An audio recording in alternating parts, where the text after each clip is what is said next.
আসসালামু আলাইকুম, সবাই কেমন আছেন? আশা করি সবাই ভালো আছেন। আমি হাফ বললাম, আমার মাম্মা হাফ বলল। আসতে না। সো আজ দেখেন বাইরে একটু রোদ দেখা যাচ্ছে 5 থেকে 6 দিন পরে।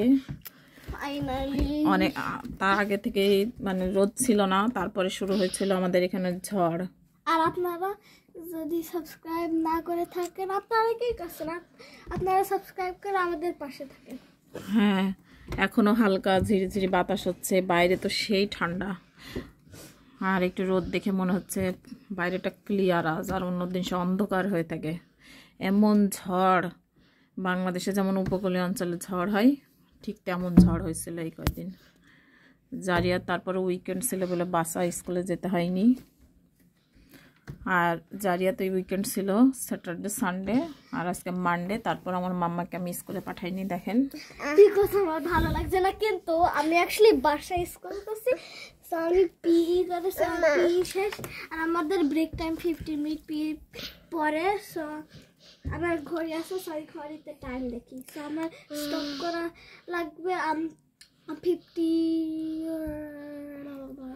তো মাম্মাকে, মাম্মা আজ রাতে অনেক অসুস্থ ফিল করছে, রাত 1টা 2টা বেজে গেছে। তারপরে জ্বর জ্বর ভাব আসছিল, সে ঘুমাতে পারছিল না, একটু কান্নাকাটি করছিল। এই জন্য বাবাকে স্কুলে ফোন দেয়। আমি আজ তাকে স্কুল আর দেইনি।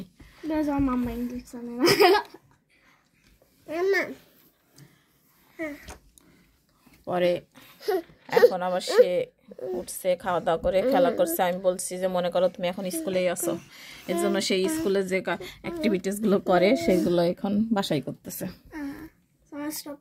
আমি ব্রেক টাইমে এখনো মনে হচ্ছে যে ব্রেক টাইমে আমার মাম্মা আর আমি একটা ভিডিও ফিল্ম করি। সো আমি ঘড়িতে দেখেছি এখন তার স্কুলে ব্রেক টাইম, আর আমার স্টপ করা 11। হ্যাঁ, সে ঘড়ি দেখে। এই যে দেখেন 11:57 সে রাতেও ঘড়ি নিয়ে ঘুমায়, মাঝে মাঝেই ঘড়ি দেখে টাইম কত।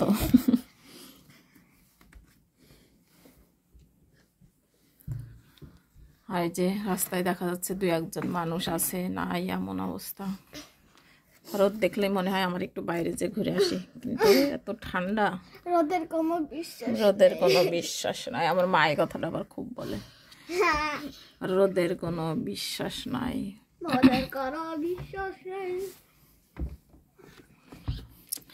রোদের কোনো বিশ্বাস নাই,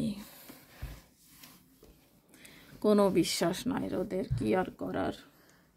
আপনারা যদি এই ভিডিও দেখেন আর আপনারা বিদেশ থেকে দেখছেন, তাহলে আপনারা বুঝবেন অনেক ঠান্ডা এখানে, কিন্তু রোদ। এখানে রোদ যেটুকুই আসে, এখানে রোদের কোনো তাপ নাই। বাংলাদেশের তাপ। তো আর ছোট্ট একটা ভিডিও শেয়ার করলাম। সবাই ভালো থাকবেন।